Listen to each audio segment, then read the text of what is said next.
تو کوٹھا چاروں طرف سے بند ہے.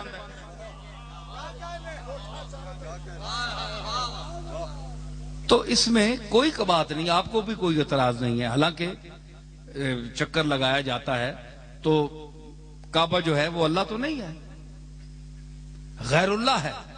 آپ بتائیں غیر اللہ ہے کہ نہیں؟ اللہ تو نہیں ہے نا, لیکن غیر اللہ کا طواف کرتے ہیں کہ نہیں؟ جو کہتے ہیں غیر اللہ ہے, غیر اللہ ہے, غیر اللہ, وہ غیر اللہ کعبہ بھی ہے. تو اگر اتنا ہی غیر اللہ سے چڑ ہے تو طواف کرنے کیوں جاتے ہو؟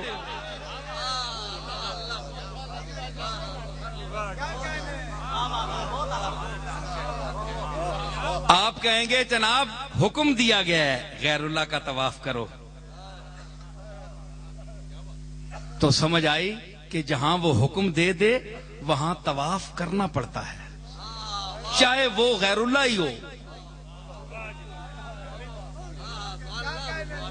بھائی کعبہ تو پتھر ہے نا, پتھر غیر اللہ ہے. اللہ کے علاوہ, اللہ تو لطیف خبیر ہے, جسم سے پاک ہے. حکم ہو گیا طواف کرو, طواف کر رہے ہیں. کوئی مشرک نہیں کہتا. جو مشرک کہتے ہیں وہ بھی پھر رہے ہوتے ہیں, چکر لگا رہتے ہیں, اور سامنے کیا ہے غیر اللہ.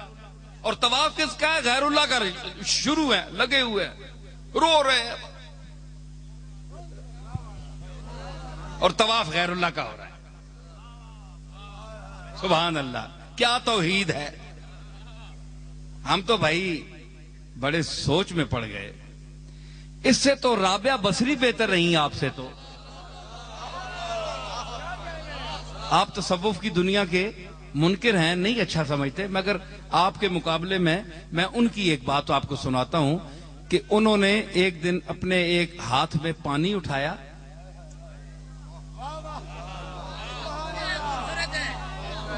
اور ایک ہاتھ میں آگ اٹھائی. حسن بصری نے پوچھا یا کسی اور نے کہ مائی صاحبہ یہ کیا کر رہی ہیں, اور دوڑنے لگی. کہنے لگی میں دو ہی جھگڑے ہیں, یا جنت یا جہنم.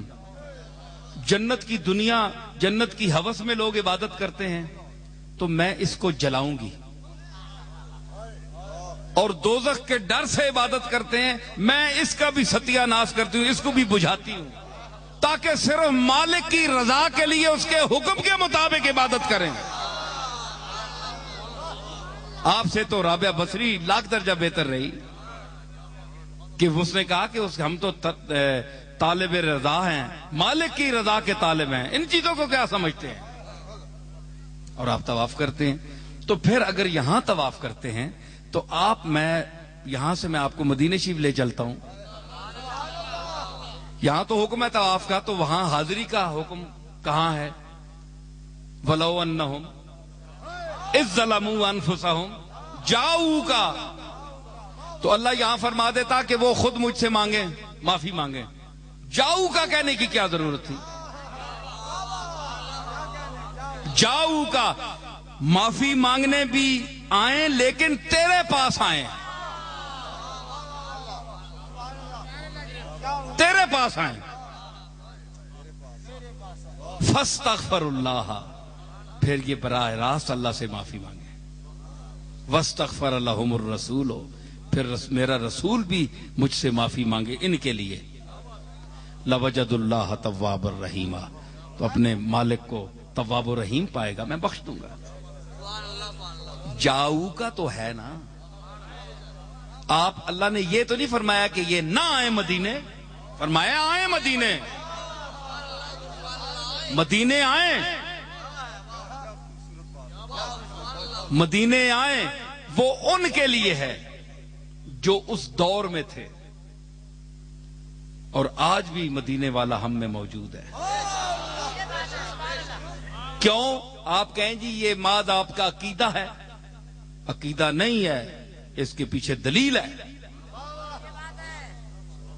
میں نے پہلے بھی عرض کی تھی کہ لا الہ الا اللہ محمد الرسول اللہ, کوئی الہ مستحق عبادت نہیں ہے مگر اللہ ہے, اور محمد اللہ کے رسول ہیں یا تھے؟ ہیں. تھے اس پر ہوتا ہے جو مر گیا, ایک دور میں تھا اس پر میں ایمان لاتا ہوں. نہیں، محمد اللہ کے رسول ہیں تو ہیں اس پر اطلاق ہوتا ہے جو زندہ ہو، جو موجود ہو. وَأَنْتَ فِيهِمْ.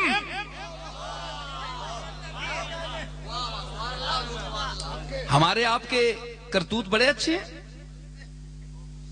ہم کو بڑے متقی ہیں. گر چادر ناموس کشند از بر ما شرمندہ شویم زانچے ہستیم ہما.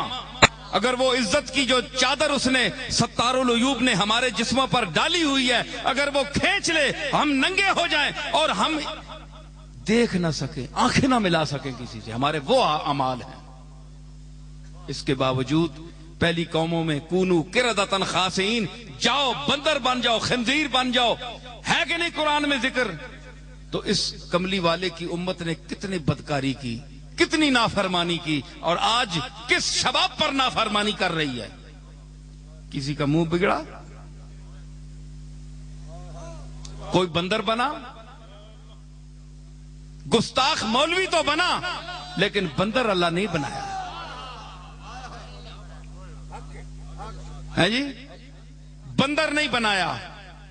کیوں؟ اس لیے کہ یہ قرآن تو پڑھتا ہے نا، ہے تو اسی قابل کہ اس کی شکل بدلا دی جائے. لیکن پھر لوگ کہیں گے کہ قرآن پڑھنے والے کی شکل بندروں کی بن گئی. یہ بھی توہین ہے جناب رسول اللہ کے لائے ہوئے اس پیغام کی.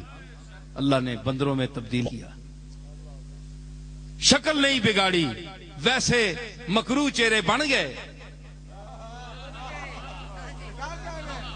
نحوست منہ سے ٹپکتی ہے، بے برکتی منہ سے ظاہر ہے، دوبارہ ملنے کو جی نہیں چاہتا، یہ اور بات ہے. لیکن اللہ نے شکلیں نہیں بدلائی، کیونکہ وہ انت فیہم، تو ان میں ہے. اللہ عذاب نہیں دیتا اس قوم کو جس میں تو ہے جی. تو یہ اللہ نے ویسے ہی فرما دیا. تو آج تک عذاب نہیں آیا کوئی ایسا. تو ثابت کیا ہوا کہ وَأَنْتَ فِيهِمْ، وہ آج بھی کملی والا ہم میں ہے، اور اسی کے منہ کو دیکھ کر اللہ ہمارا منہ خراب نہیں کر رہا ہے جی. یہ اسی کی شان ہے جس کے والضحیٰ کے چہرے کو دیکھ کر ستاری سے کام لے رہا ہے، پردہ پوشی سے کام لے رہا ہے.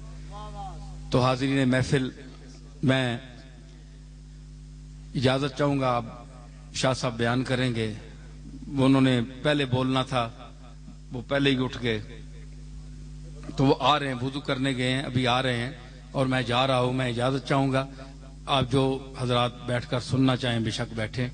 اور اس ساری گفتگو کا خلاصہ یہ نکلا کہ اللہ تعالیٰ وہ دولت اور وہ دنیا دے جس میں ہمارا ہاضمہ خراب نہ ہو. دولت مند ایسے بھی ہم نے دیکھے ہیں کہ ساری دنیا کا چکر انہوں نے لگایا، لیکن کملی والے کا دروازہ آج تک نصیب نہیں ہوا، مدینے شریف حاضری نہیں ہوئی. تو ایسی دولت کا کیا فائدہ؟ کوئی فائدہ نہیں ہے. اس سے تو وہ غریب لوگ اچھے ہیں جو ساری عمر پیسے جمع کرتے ہیں، کوڑی کوڑی جمع کر کے پھر وہ حضور کی بارگاہ میں اشکوں کے نذرانے لے کر حاضر ہوتے ہیں جی. وہ ذات جس نے ہمیں تعلیم دی، تمہیں معلم بنایا، مجھے معلم بنایا، علم کے زیور